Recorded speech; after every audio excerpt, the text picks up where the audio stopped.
मुख्यमंत्री बन गया तो लोग कहता है कि हम सम्राट चौधरी को थोड़े वोट दिए थे, हम तो नीतीश को दिए थे, हम तो मोदी को दिए थे।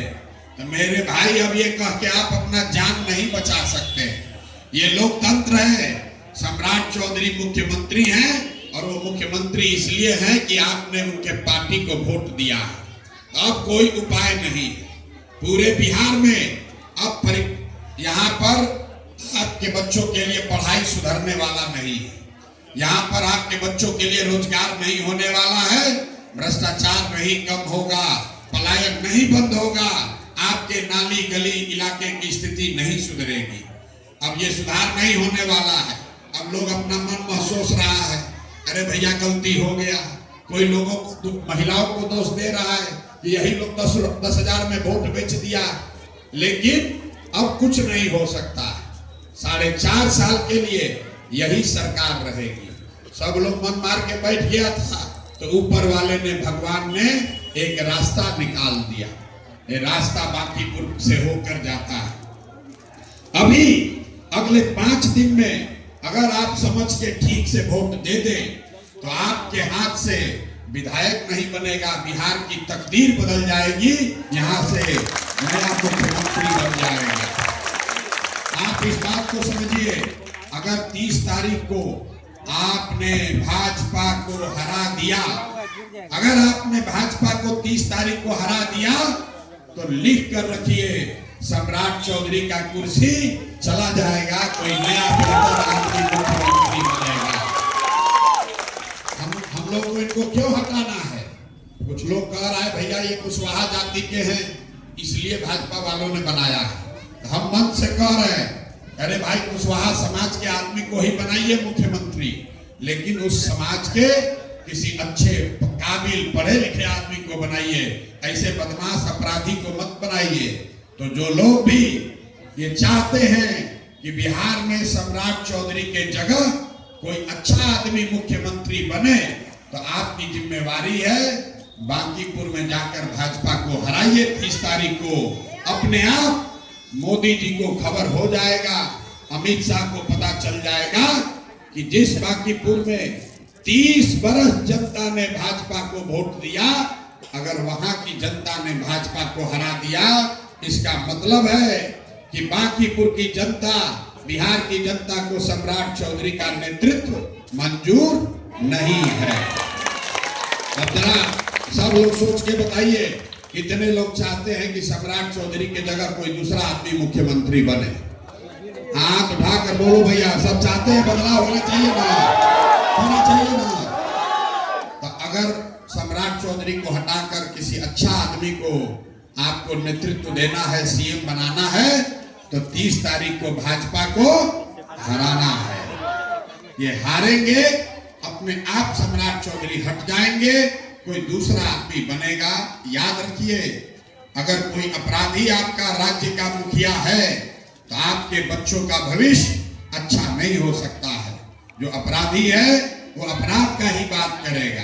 रोज आप देख रहे हैं कहीं रेप हो रहा है, कहीं मर्डर हो रहा है, रोज का यही घटना है। तो इसको सुधार के लिए हम लोग को इस बार भाजपा को हराना है। दूसरा कारण, आपने जो 30 बरस विकल्प के अभाव में लगातार भाजपा को वोट दिया, भाजपा का विधायक काम नहीं करता है फिर भी आप वोट देते हैं। इससे भाजपा को इतना अहंकार हो गया है, कहता है कि हम तो बांकीपुर चुनाव हार ही नहीं सकते। अहंकार देखिए, ये कह रहे हैं कि हम लोग अगर बांकीपुर में भाजपा अगर कुत्ता बिल्ली को भी लड़ाएगी तो भी बिहार का बांकीपुर का जनता भाजपा को वोट देगी। हम आपको बता रहे हैं भैया, बताइए यहाँ पर कोई कुत्ता बिल्ली को वोट देगा भाई? ये इन लोग का अहंकार इतना हो गया है, कहता है कि कुत्ता बिल्ली को भी वोट बांकीपुर की जनता देगी। तो इस बार इनके अहंकार को तोड़िए, इनका अहंकार का आलम देखिए। ये हिंदू धर्म का बात करते हैं, ये लोग कहता है कि हम लोग हिंदुओं की पार्टी हैं, भाजपा वाले हिंदू के नाम पर, धर्म के नाम पर वोट लेता है। और अहंकार इतना हो गया है कि हनुमान जी को भाजपा का झंडा देके रोड पर खड़ा होकर डांस डांस करवा रहा।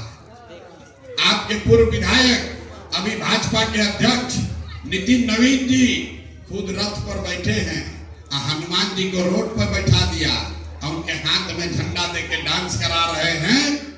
ये तो हम नहीं बता रहे हैं। यूपी के एक बहुत बड़े संत ने कहा कि रामलीला नहीं है। अगर आप किसी राजनीतिक रैली में सड़क पर अगर किसी हिंदू धर्म के भगवान के साथ ऐसा बर्ताव करते हैं तो सीधा सीधा नरक का द्वार खोलता है। ये इतना इनका अहंकार है कि राम मंदिर के चढ़ावा में भी चोरी कर रहे हैं। अहंकार का आलम देखिए।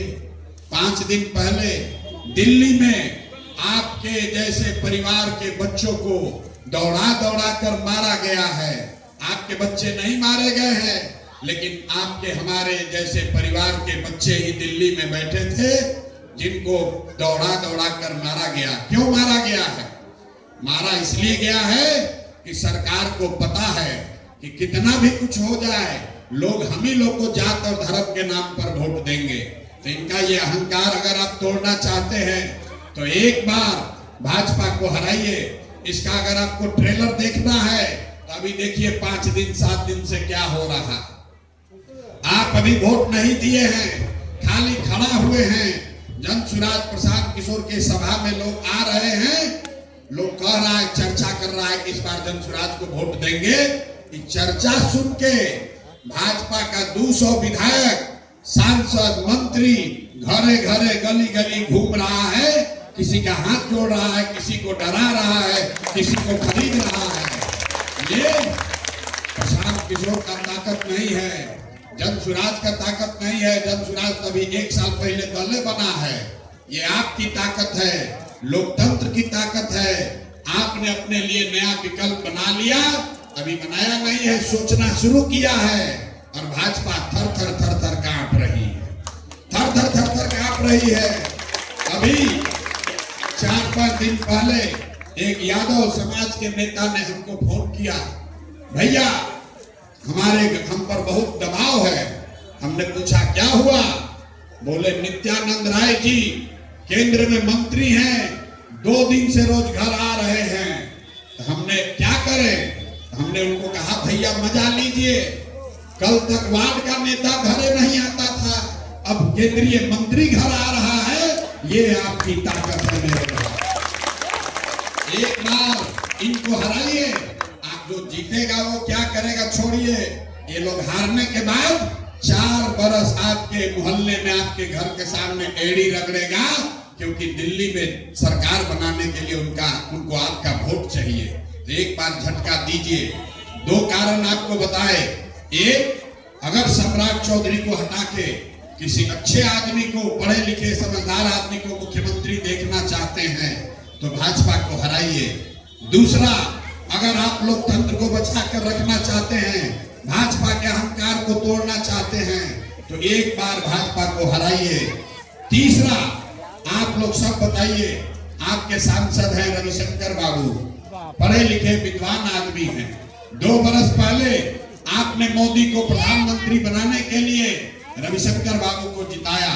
हम आपको व्यक्तिगत तौर पर नहीं जानते हैं, आपके इलाके को भी बहुत नहीं जानते हैं, लेकिन ये दावे के साथ कह रहे हैं कि जीतने के बाद आज तक रविशंकर बाबू आपका सुध लेने आपके मोहल्ले में नहीं आए होंगे। आए हैं भाई, आए हैं। तो रविशंकर बाबू अकेले नहीं है। बिहार में 30 से ज्यादा एनडीए का सांसद है भाजपा का, 202 विधायक है। सबका यही हालत है, काम नहीं करना है, लोगों के पास नहीं जाना है, क्योंकि सबको मालूम है चुनाव आएगा, जाति का काट खेला जाएगा। अभी देख लीजिए, यहाँ कह रहा है कायस्थ समाज के लोग हम लोग को वोट देंगे। अरे भाई, कायस्थ समाज वो समाज है जो कलम का पूजा करता है, वो किसी अनपढ़ गवार को वोट नहीं दे सकता है।